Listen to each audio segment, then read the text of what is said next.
आजचं arrange marriage हे traditional arrange marriage उरलेलंच नाही. त्यामुळे या प्रोसेसमध्ये येताना जी निगेटिव्हिटी अरेंज मॅरेज या लेबलमुळे येते ती बाळगण्याचं कारणच नाही.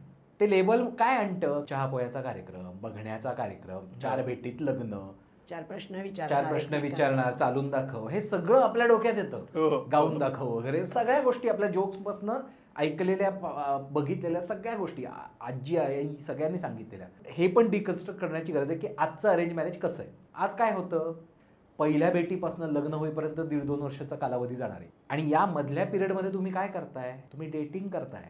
तुम्ही भेटलाय फक्त मॅट्रिमोनियल प्लॅटफॉर्मवरती, पण इसेन्शियली हा पिरियड तुम्ही डेटिंग सारखाच वापरताय. तुम्ही सगळं बोलताय, गप्पा मारताय, एकमेकांना जाणून घेताय. अरेंज मॅरेज म्हणजे अनोळखी माणसाशी लग्न, ही जी इमेज आहे ही नॅचरली पूर्वी खरंच तशी परिस्थिती असायची, तशी आता उरलेली नाही.